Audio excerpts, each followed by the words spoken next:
And welcome back to the Constitutionals Podcast. I'm your host, Chad White. And if you didn't know, this is the premier podcast for the website, cpluscomedy.com.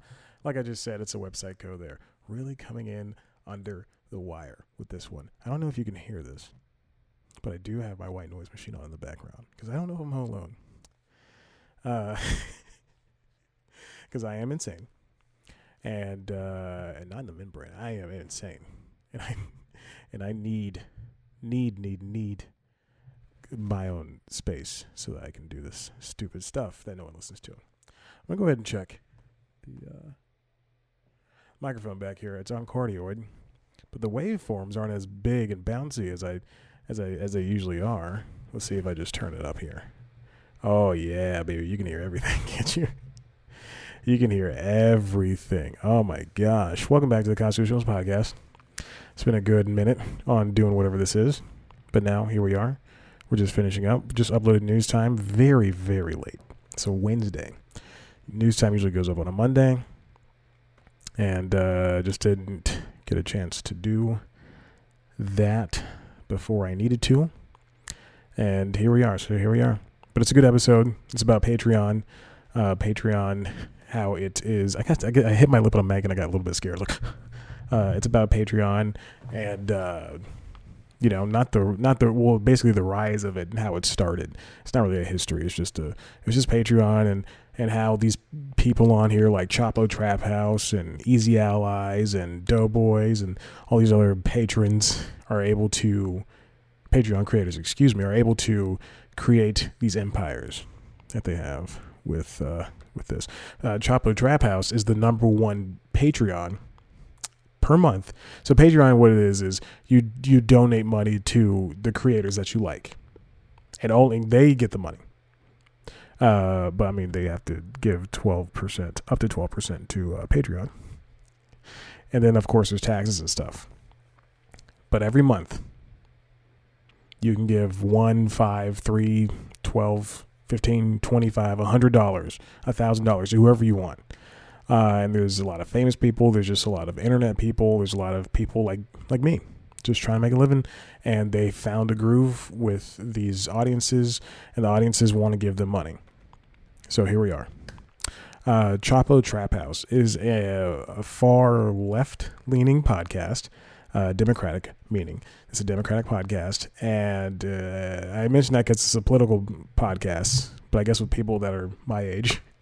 And they curse and stuff, and they're cool. I guess they curse and stuff, and they're cool. And that per month, they make $131,000 per month. There's like 6 of them. It's all white people, and maybe like 2 women too. And they make that much money per month, and people just give the money to them.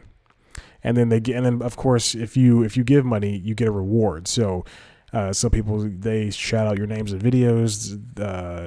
They call you producers, depending on how much money you give. They give you extra episodes of their podcast. So the Doughboys do. They give you special behind the scenes videos, all this different stuff, which is really cool. I think it's neat. I think Patreon's great. I will not give money to people anymore. And nor do I want people to give money to me. I would like to get paid for my services, but I just don't.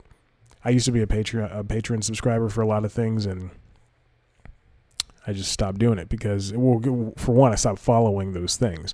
And then for 2, I saw in a lot of communities, especially like Doughboys and the flagrant ones, a lot of communities, people just take ownership of these, of the creators, of the people that are doing these shows. Essentially a lot of them, were free ahead of time, but a lot of people they think that it is theirs, and that they can take ownership of it, and that's that kind of toxic fandom just kind of wears me out. So I just decide not to give money because eventually, like I said, I used to be a patron for a couple of things, and then I just fall out of love with those things. And I've only noticed this when I buy like a shirt from a company that I like, from an online thing that I like, and then in like 2 months' time, I go, wow, crap, I don't like these people anymore. They're boring, they're unfunny, they all, you take a step back, a third person view.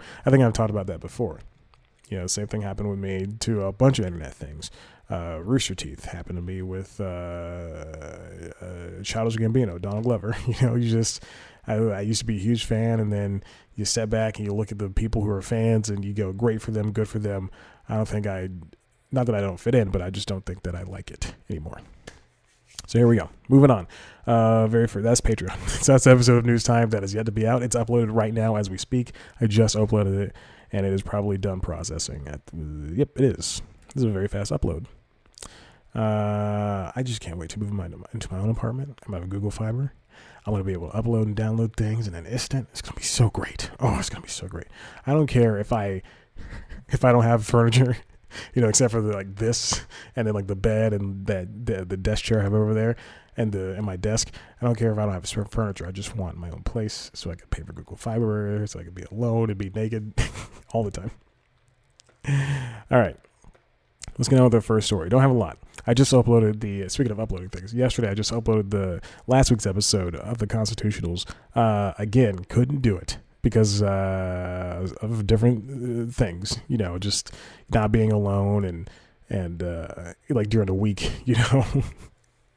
and just not having a chance to record it. So finally got a chance to record it before work yesterday morning, uploaded it yesterday evening. All right, the first story comes from Vox, written by Alexia Fernandez Campbell. Buzzfeed journalist just walked off the job in 4 cities.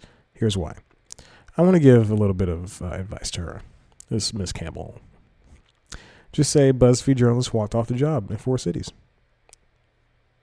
Easy enough. I don't need just walked off. That seems like it's coming from Gizmodo. It's coming from a place of with no unprofessionalism. No offense to Gizmodo, but huge offense to Gizmodo. Also, a real quick tangent before I get started on this. I was watching at work videos from a guy on YouTube named Tutvid, Tutvid. He's been on there for a long time doing, showing Photoshop and Premiere and After Effects tricks, and it's amazing. He's good. He's really, really good. He's one of my favorite people. Probably even on YouTube. I really do like him, even though I haven't seen a lot of his videos. But I've been following him for several months now, about 6-7 months. And I was watching a video yesterday where he talked about multi-video editing multiple videos that have different camera angles and stuff. And he showed me and this video is 2 years old, so I should have been watching this a long time ago, especially doing this show, having 2 cameras up and everything. But he showed me an easier way to do the Constitutionals podcast, and I am forever grateful. But that means I do actually have to watch this show, which I don't, or listen to it. But it's going to be great. I can't wait to switch between cameras easily instead of doing the cutting like I usually do. It's great. Anyway, BuzzFeed journalists walked off their job, as we talked about in the article, in the headline. I'm going to take a break soon, and I haven't got to the first story. BuzzFeed journalists walked off of the job 4 months since they decided that they wanted to do a labor union. I guess there was just a fed upness because A, the company hasn't recognized them, but B, they're led by people that are in the union that work with them, and so they just got up and left. Dozens of frustrated employees walked off the job Monday afternoon to protest the company's delay in recognizing BuzzFeed News Union. Journalists in New York, San Francisco, Washington, D.C., and Los Angeles stopped working at 2 p.m. to get the company's attention. And then they embed, oh, Jesus, I just tapped on the Windows button.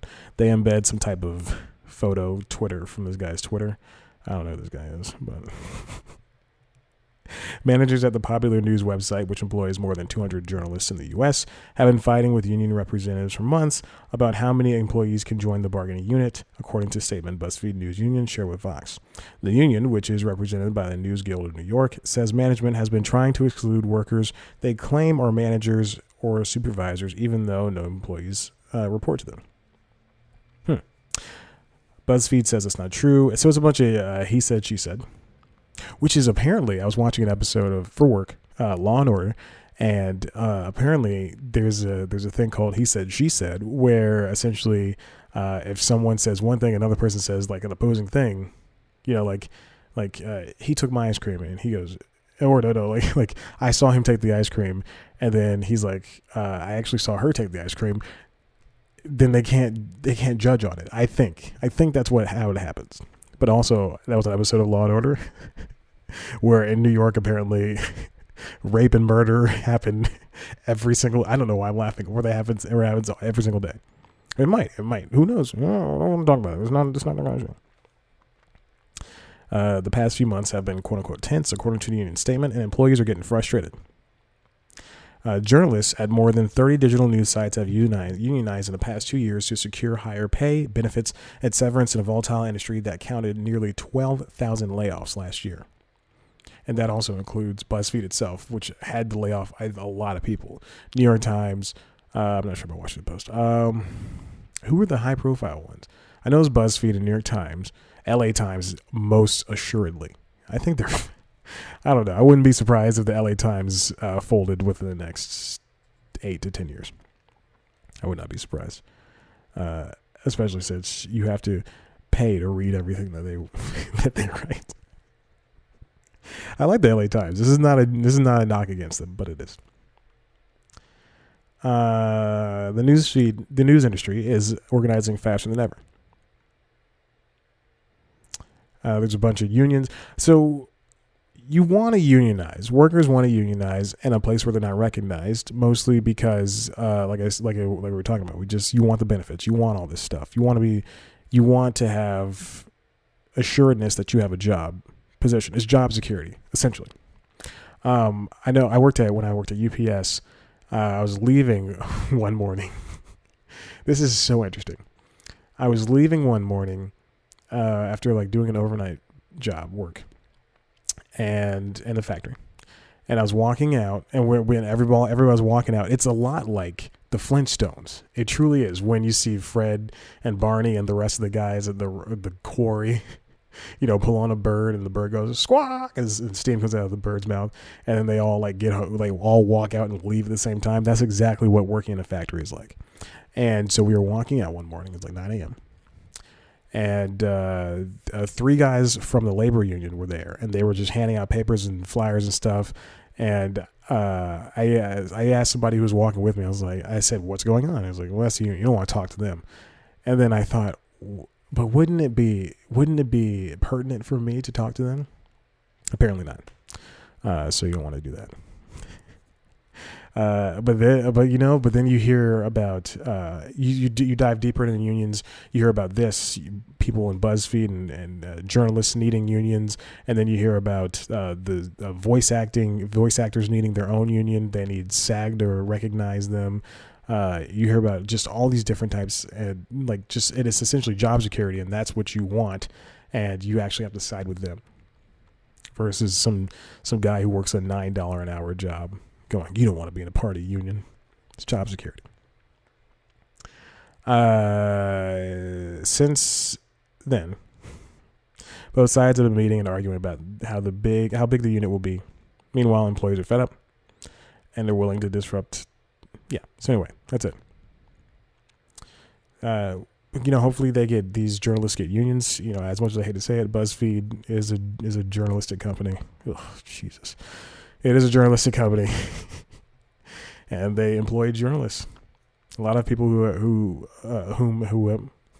a lot of whom they employ journalists. A lot of whom, that is this next part of the sentence, are really good writers. So yeah, and I've said it before. I say it again. The past couple of weeks, I was looking at Tasty videos, and then I didn't know Tasty was owned by BuzzFeed, and I fell into the BuzzFeed trap.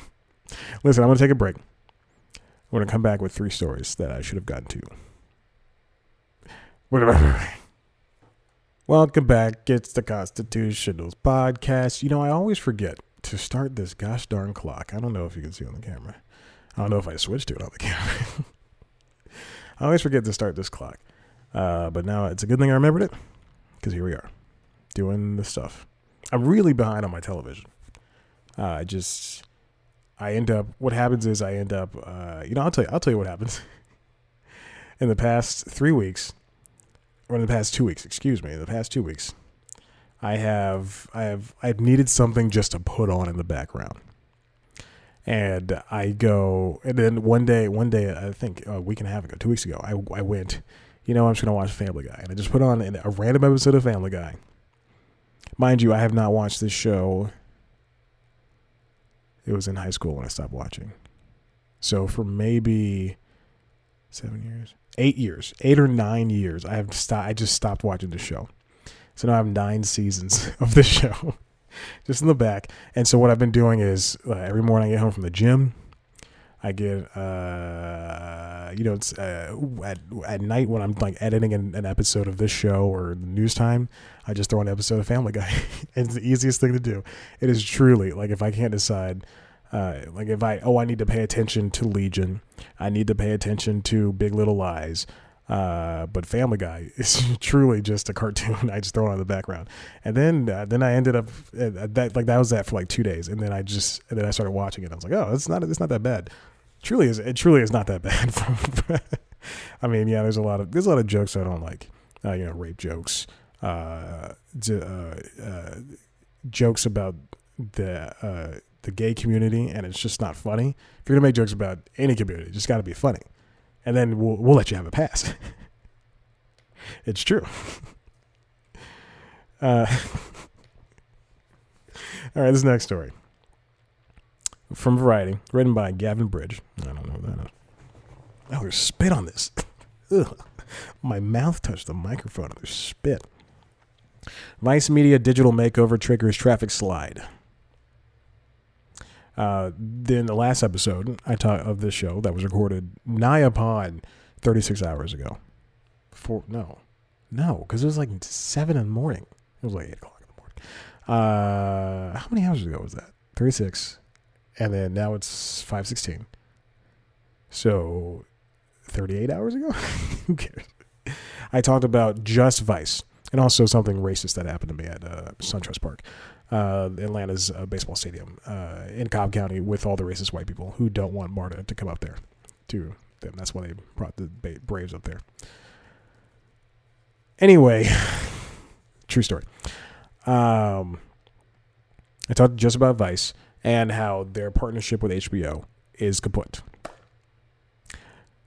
One of the reasons why Vice is, I don't want to say failing, but Vice is not doing as well as it used to be doing.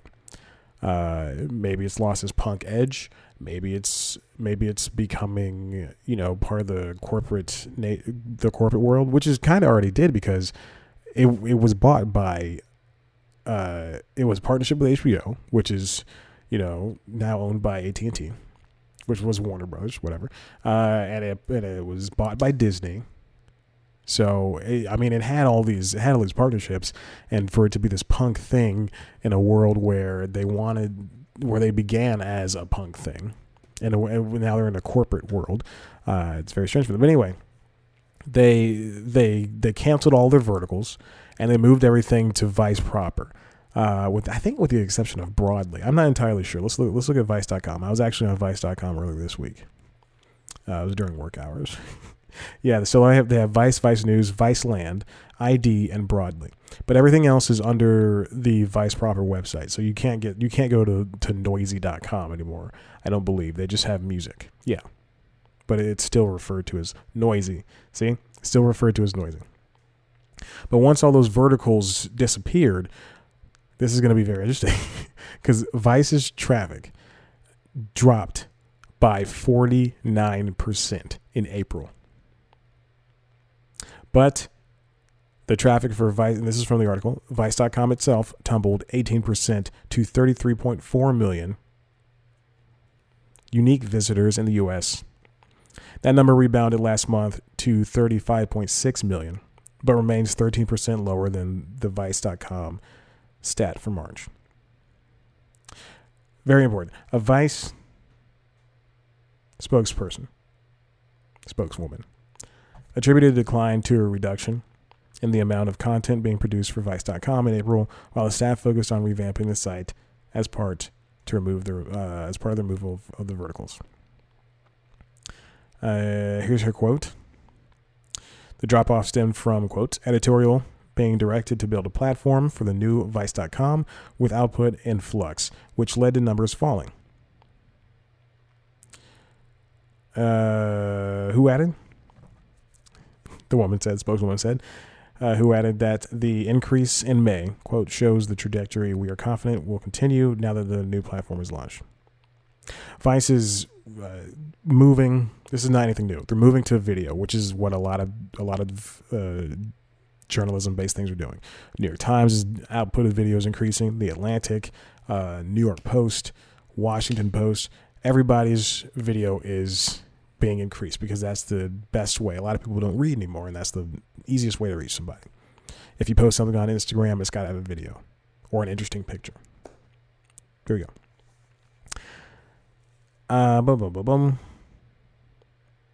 It's very interesting to see Vice fall. I'm looking at a neat little graph here, and it is a drastic fall.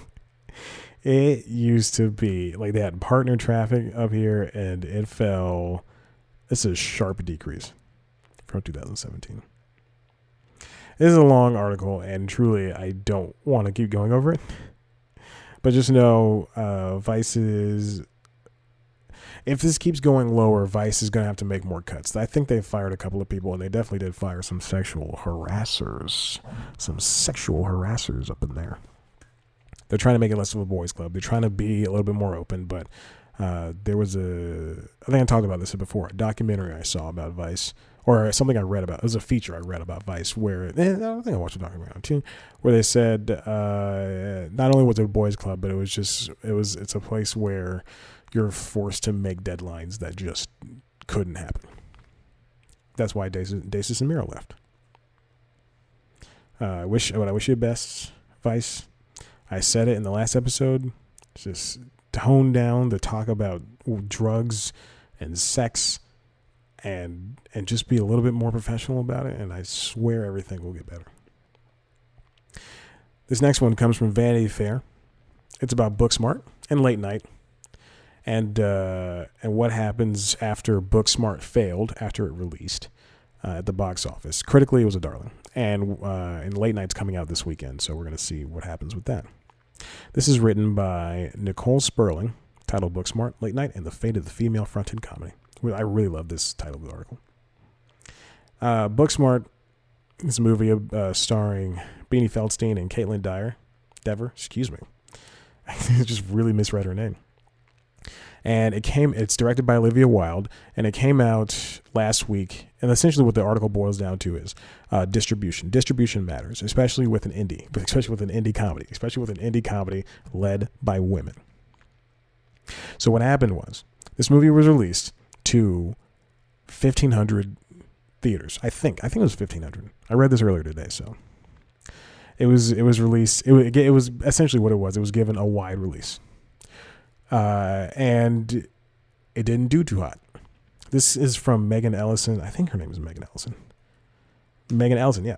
Anna Perna produced this movie. And it opened to, that's Late Night. Okay, I'm wrong. I was really wrong. But it opened wide. But one of the issues is it wasn't the best advertised film. The most highly advertised film. Whereas for a lot of these indie comedies, Late Night in particular, which is coming out this week in New York. It started in New York and Los Angeles, but now it's going to be slowly rolling out to 1,500 total theaters, other theaters. They have to learn that it's a movie in such a way that, that premiered at South by Southwest, that was lauded by critics there. It's not going to be able to do well wide like that. And then further down in the article, one person, not Matt Newman for Amazon, it's somebody else. One theory was said that women truly. Let me finish my other thing though.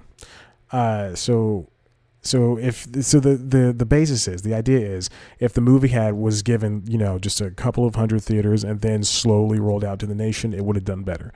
They compare it to Lady Bird, which is true. You have Saoirse Ronan, Timothy Chalamet, and a bunch of other people in Lady Bird. who may do a fantastic job, but you can't just drop the movie on everybody at once, because it's not going to do well. So one theory is that women, this is very stupid. This is not my theory, but this is from the article. One theory, and it's not from the person who wrote this, but it's from, she doesn't advertise who it is. But one theory is why Booksmart didn't do well, is that women watch movies on streaming. They're more inclined to watch movies on streaming, which I think is false, which I know is false. They're saying, let's see. Booksmart dropped from 52% its opening weekend. But they're saying because Booksmart was released the same weekend as the Netflix movie starring Ali Wong and Randall Park, Always Be My Maybe, was that it was failed, which is stupid. I mean, if someone's already paid for Netflix has been paid for, but when you go to this movie, you're actively seeking that out. Streaming, you're going to watch that regardless. I'm going to watch, what's a streaming show? Dead to Me. I just finished that. I'm going to watch Dead to Me no matter what, because it's right there on my TV. I can get it. I can access it. But Booksmart, I have to wait for it to come on Blu-ray. I have to wait for it to come on digital services like Vudu or iTunes or Google Play or Amazon. Amazon, because it's coming on Amazon, because Amazon produced it, I believe. Or no, they did late night. Boy, am I stupid. I can go to the movie theater right now to see it. None of it, streaming does not matter. Take streaming out of the equation, because that is not. If someone wants to see a movie, if someone wants to see Avengers Endgame, they're going to go see it. They're going to go to the movie theater and see it. They're not going to wait for it to come on Blu-ray. That's insane. Or it's for streaming. They're not going to wait for it to. It'll be on streaming in 8 months. They're not going to wait for that. They want to see that movie now. They want to see the new Star Wars. They want to see all this new stuff. They know you can't compare streaming to the movie theater experience. And I'm not talking about the experience as in, get some popcorn and you sit there and you watch this movie and you're laughing with your friends. The experience is seeing a movie of that caliber right there. Speaking of theater experiences, I think his name is Andrew Newman or Michael Newman. Jesus. Oh my God, Chad. Oh my God, Chad. Oh my God. Matt Newman. I was right.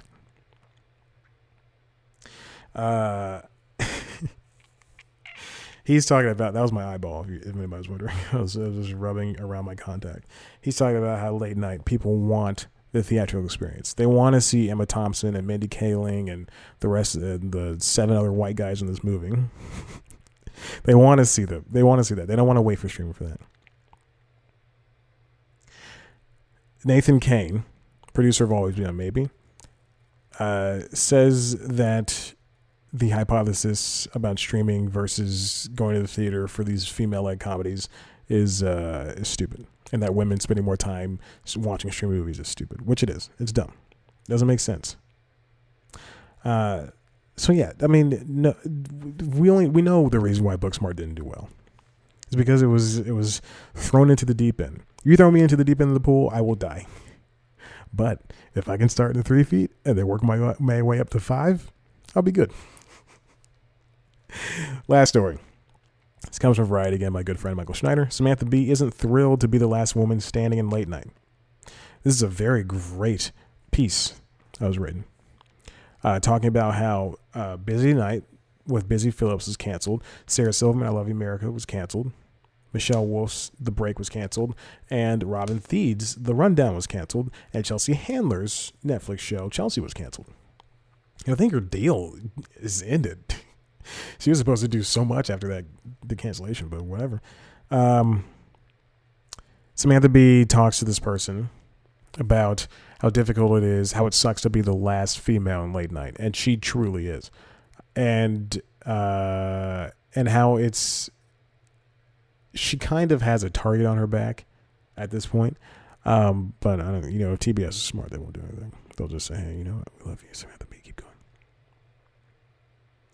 So, in a series of for consideration videos for the Emmy campaign, Bee, quote, takes a tongue-in-cheek approach to figuring out how to make Emmy voters comfortable with voting for her. She talks about voting for women president. How it's tough and all that stuff. But we do have another female. Speaking of late night, the movie with Mindy Kaling and Emma Thompson as the late night host. Lily Singh is going to be coming in and doing late night, but we don't know how she's going to be doing. Because compared to the rest of this late night landscape, which has 7 white guys and then Trevor Noah and then Conan. Oh, not Conan. Samantha Bee. It's a little disheartening for anybody out there. And then there are also so many ways to get your late night fix, with these YouTube channels, bonus clips online. Oh, now Desus and Mero are there, so that's good. I completely forgot about them. And Hassan Minaj. Okay, there we go. Hassan Minaj. I completely forgot about those. I see. This is what happens. I'm only thinking about broadcast and the cablers. And then David Spade joining them. I like David Spade, but I just don't think it shows who this. But anyway, Samantha Bee is the last woman, and these for your consideration videos prove why she is still alive doing jokes. But truth be told, I've said it before and I'll say it again. Busy's show was not terrible. Give it a chance. What Samantha Bee says in this article is that none of these shows had a chance. None of the networks had patience to let these shows grow. In Michelle Wolf's case, I don't think she got more than 10 episodes. Sarah Silverman only got 2 10-episode seasons. Busy got something like 60 or I don't know how many episodes she got, but she got a good amount of daily episodes, but still 4-day-a-week episodes, Sunday through Wednesday, excuse me. And then Robin only got 1 season. Robin should, it truly sucks because we only have one voice out there, it seems like, in late night. We have one voice. Colbert's leading the pack. And then, it's John Oliver after the fact and Fallon, Corden, Kimmel, Myers. We have the same white guys who get the millions of views, with the exception of Kimmel and Myers. I don't think they get the same views that John Oliver and Stephen Colbert get. But it's, it just blows. That's why we got to differentiate this out there. Listen, the video on this camera is done. So I'm going to this episode of the Constitutionals Podcast. Hey, if you like what you heard here, head on over to the website, cpluscomedy.com, where there's some great stuff. You can also follow us on Twitter at cpluscomedy, on Instagram at cpluscomedy, me on Twitter at cpluscomedy, me on Instagram at, no. Twitter and Instagram for the website, cpluscomedy, Twitter and Instagram for me, Chad Black White. Like us on Facebook. Subscribe to this podcast. Tell your friends. Rate and review us on iTunes, Apple Podcasts, whatever they call it. You can get this podcast literally anywhere. Any podcast player. I got you, baby.